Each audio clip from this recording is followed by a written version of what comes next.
Good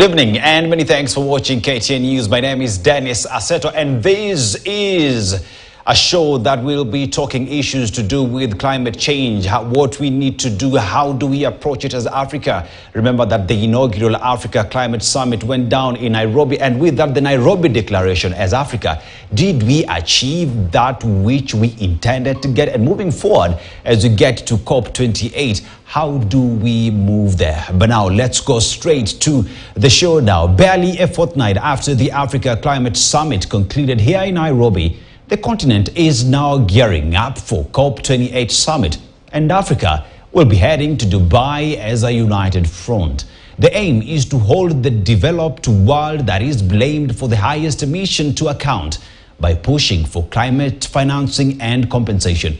Well, some quarters have been raising issues on inclusivity during the Africa Climate Summit. Kenya and other nations say the meeting has crystallized a once divided continent into a formidable force that seeks to be an equal player in seeking solutions to the devastating effects of climate change. Well, with me in studio is Dr. Isaac Kalua Green, the founder of Green Africa Foundation and also an ecopreneur. Dr. Pamela Nkirote is a counseling psychologist and president of ISOP. She will be explaining the effects of climate change to women and children and the issues of mental health that come with it. Lastly, XN Iraki, who is an economist, a Fulbright scholar and lecturer at the University of Nairobi. He has been writing about the carbon trade and issues surrounding it. He will be here to tell us more about this and many more. They will help us first to understand the facets of climate change while breaking down the Nairobi Declaration. A full-blown set with me to talk about issues, climate change and how to move forward. But first, a new Africa is here and she means business. Strong words from President William Ruto accompanied by other African heads of state and government. The president spoke as the African Climate Summit came to a close with 7 declarations from the continent that will amplify Africa's position in the climate action. The summit has committed 3.4 trillion Kenyan shillings towards climate action. Purity Museo Nzuki witnessed the signing of the Nairobi Declaration.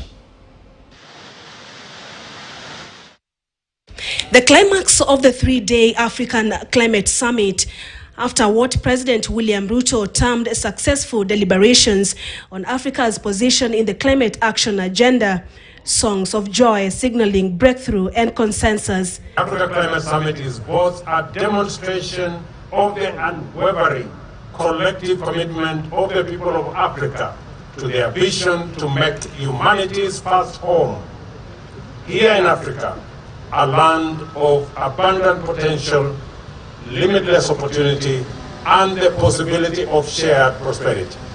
7 declarations were adopted unanimously from the summit that included commitments by the private sector, the children, the youth, governments, civil society groups, and the indigenous people. The clergy was not left behind. Call that you accelerate meaningful and impactful sustainable development project and benefit sharing.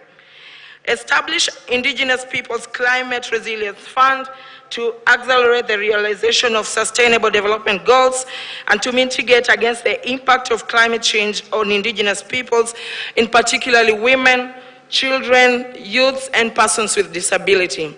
We as people of faith that are often the first respondents in crisis situations, including the ones that are caused by climate change, are wrestling with the question whether there is honesty and truthfulness in the entire process of negotiation. Those who have caused the climate crisis to honor their commitment by deeply cutting their emissions, because that is where the biggest problem is, and ceasing from transferring the burden of action to the victims of their actions in the name of 4 solutions to climate change. The delegates committed to develop and implement policies, regulations and incentives aimed at attracting local, regional and global investment in green growth and inclusive economies. Meanwhile, delegates at the African Climate Summit have called upon the global community to act with urgency in reducing emissions, fulfilling its obligations, keeping past promises and supporting the continent in addressing climate change. The declaration we make to the world today defines and amplifies the African position on the way forward in climate action and the fundamentals that the international community must attend to in order to ensure that humanity's economic and ecological imperatives are effectively, coherently, and sustainably achieved. As the African Climate Summit comes to a close, all eyes will now be on the industrialized nations if indeed they'll honor the $100 billion compensation on loss and damage, which will go a long way in boosting Africa's green energy transition agenda. Purity Museonzu.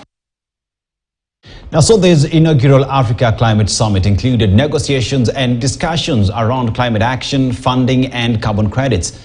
I sought to know how to take advantage of carbon credits, not only to lower emissions, but also to create jobs and sustainability.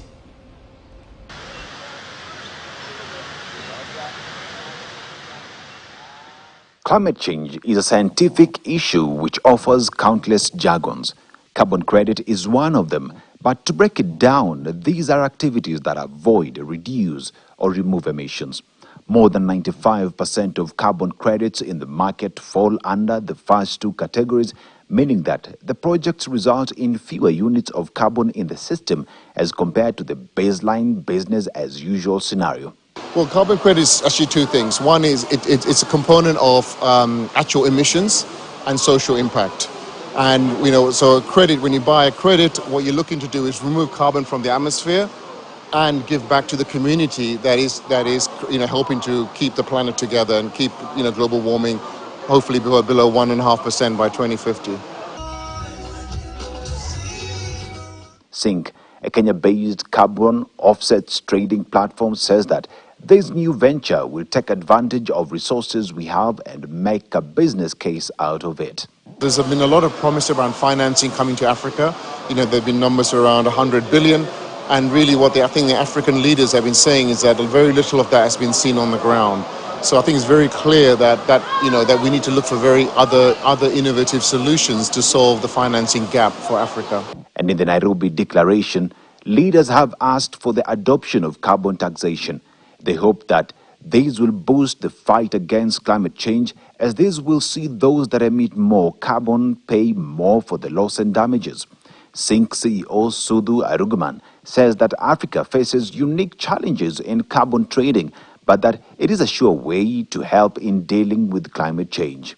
The declaration we make to the world today defines and amplifies the African position on the way forward in climate action and the fundamentals that the international community must attend to in order to ensure that humanity's economic and ecological imperatives are effectively, coherently, and sustainably achieved. He says that to deal with carbon credit as a resource, clear policies backed with integrity is needed, and that governments, not only in Africa but around the world, need to address this. Our expectations is that for them to create the right regulatory environment for this market to work. And the hope is that they don't over-regulate or under-regulate, but to create, help work with private institutions, private investors, to create the right trust and scheme for them to come into Kenya here and Africa generally. Curtains have come down on the inaugural Africa Climate Summit, which has produced the Nairobi Declaration, a document that contains Africa's position and demands as it charts the way forward in addressing climate change. Very well. Now, Africa Climate Summit ended in Nairobi, and now we are mark timing, starting to make our way towards COP28, which will be held in Dubai. And with that, what exactly will we be going to present and demand? Remember, the Nairobi Declaration came with its own demands, and that is just where I want us to start. I will start from my extreme left, that is Professor Exon. Did we really manage to speak as Africans in this inaugural Africa Climate Summit? In my opinion, we did. Looking at the number of delegates who came to Nairobi, we talked as Africans.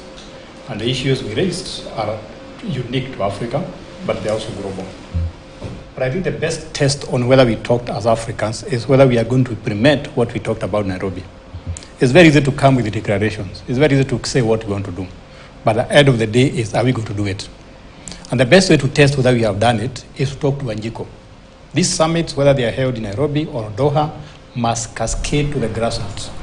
Because when you talk about climatic change, when you talk of global warming, the people who suffer most are not me and you who are sitting here. It is the people in the countryside, the people in the rural areas, the people in the arid and semi-arid areas. So if we are talking in one voice, then at the end of the day, everybody must feel the effect of this summit. And that's what we are looking for. So we might have talked together because we came together, but the test of pudding is eating. I come to you, Dr. Green. You have been in this space for a very long time now, pushing for climate change, climate financing, and people just to behave right. As Africa Climate Summit happened in Nairobi, we saw leaders driving in with their guzzlers, you know, in a summit that is talking about the climate summit. And even before that, there were allegations that the entire event had been hijacked. So as that summit concluded, as that summit ended, from where you sit, Kenya to be specific, and Africa, did we achieve that which we set out to achieve? I think this is a great opportunity for us to thank the organizers first and foremost, to appreciate that a good job was done, at least in preparation of the event. Give credit where it belongs.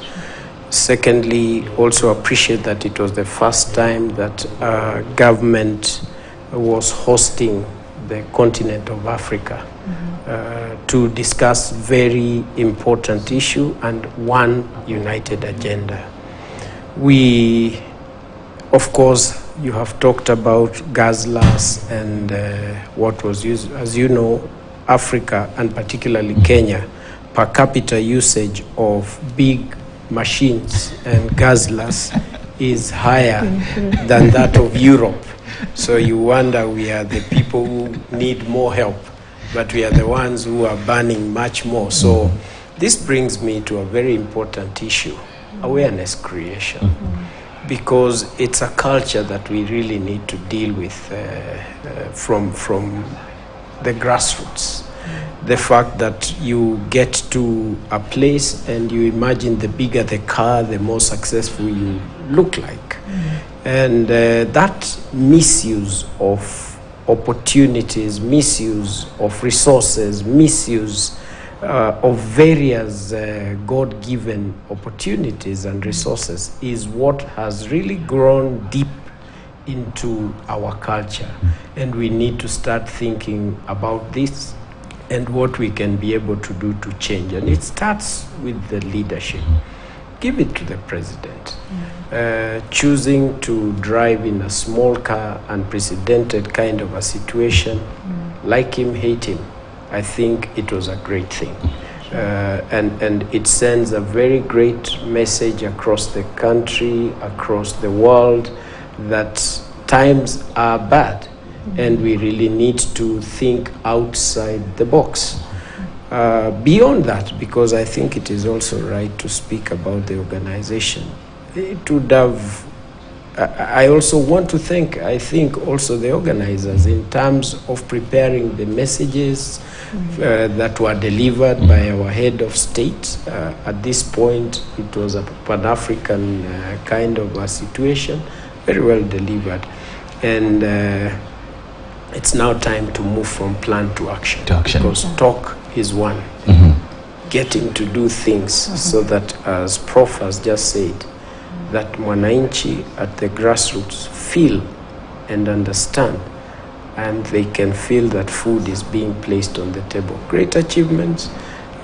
Processes need to be dealt with even better, because yes, we had a very successful youth summit, but were the youth actually involved, or was it just that presentation? And I think on that I come to you, Pamela, and when we talk about climate action, the Prof has alluded to the fact that those that suffer the most are the most vulnerable in the society, those that live outside our cities. Now, factor in the fact that there are women and the youth and children. And climate action is married together with issues to do with mental health. In this summit, what's this focused on? Thank you so much. The summit was very inclusive. I participated, and yes, health was captured. Of course, we know that health aspects of climate change are diverse, but the aspect of mental health was captured in a certain way. Unfortunately, we don't have a lot of data in Africa to show the nexus between mental health and climate change. So that gap left a lot of interventions not being placed on the table. But the fact that the vulnerable people, the women, the children, the pastoralists, the people at the rural setups that are actually impacted a lot by climate change were represented to some certain extent, then it means a lot was really achieved. And the mental health aspect needs to be factored in the climate response. We need to be able to integrate mental health interventions in the climate response. It is a gap that has been identified in Africa. All right, let me go straight to Prof again. Now, we've talked about how it was organized. Now it is where we need to start walking the talk, pretty much. And as leaders say, Kenya right now, are we doing that which we set out to do with regard to saving the climate, planting 15 billion trees? I don't know how you respond to that in the face that the president asked for the ban from cutting trees to be lifted. So as we talk about the Pan-African agenda, the Pan-African voice in handling climate change and making a difference locally, are we doing the right thing moving forward? And if not, what must we do so that it is not just a question of elites coming to these meetings happening in big hotels and big conferences, but scaling it down to that person who needs to hear this message so that they also become a part of this conversation? That's a good question, but before I respond to it as a compound question, let me add something to what she said about health. We are focusing on mental health. But there's a very big connection between climatic change and our own health, other health. I'm not boasting, I'm just informing you. In 2018, I visited China. That was before COVID. And one of the things that surprised me is the number of Chinese who are wearing a mask. So I asked, why are you wearing a mask? And they told me that Beijing is a very polluted city because of all those emissions. And that's why they were putting on masks to protect their health. I'm not a very good biologist, but if you remember when COVID came, we started putting masks. And a lot of people did not suffer from a cold, which was very perplexing to me. But then I was told, when you put on a mask, you protect yourself from particulates, from emissions and so on. So you're able to be the health for that matter. So I think the climatic change climatic change affects our health, and that is why I believe the Minister of Health and others were represented. Now, back to your question, what can we do? I think when you look at what we are supposed to do to stop emissions, to stop climatic change, we can look at it in 3 levels. The government level, the institutional level, and the individual level. So what can the government do to mitigate against all these problems? So the government can come up with policies. Policies that are articulate, policies that are implementable, policies that take care of all the stakeholders, and policies that take care of the cross-national border or cross-national nature of climatic change. Because we might use electric cars in Kenya, we might plant 15 billion trees, but if our neighbors pollute the rivers, if they don't cut their emissions, that pollution will come here. The effect of global warming does not respect any borders. So when we come up with our policies, I think we need to talk with our neighbors. We need to talk with bigger institutions like East African Community, African Union, and so on, so that whatever action we make or we take as a country can have a bigger effect because we are doing it together. We can also look at it at the institutional level. And by the way, before I go to the institutional level, the government must also consider the incentives. You talked about that. If I have to stop burning charcoal, what is the alternative? If I have to stop using a fuel gas, what's the alternative? And Dr. here talked about culture. So maybe we should use incentives to change our culture so that we stop using fuel gas as a status symbol. We can have alternative status symbol. Yeah. The second one is what can we do as institutions, whether they are universities, whether they are companies, whether they are circles, what can we do as institutions? So any institution has certain policies, has certain actions, has certain activities that they take. Can they do something about climatic change? Can you use carpooling? Can you use alternative sources of energy? Are there things that you can postpone? And then you have the most important is at individual level. What can you do as an individual to mitigate against climatic change or make it less worse?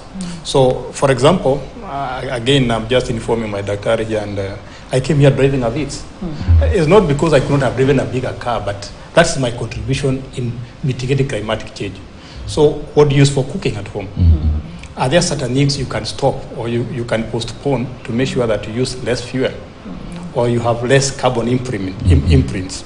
So, if we look at it at those three levels and we have concrete measures, I see no reason why in the next few years we can start seeing the effect of climatic changes. And finally, the best example we had was during COVID. We actually saw a very good example that if we can stop doing certain activities, the weather can be better. It can clear.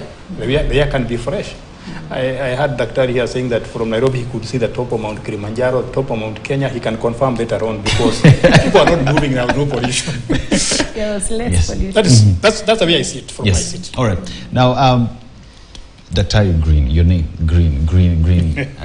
Everything green, everything good.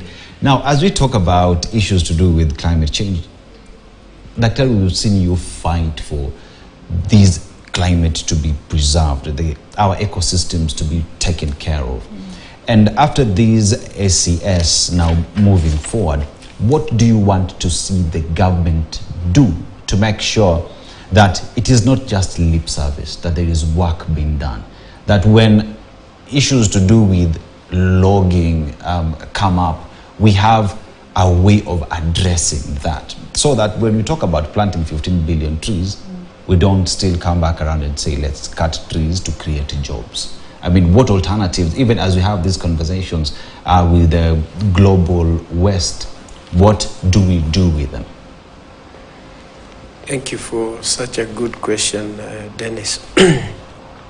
I will take it to what the outcomes or the outcome for the Africa climate change was.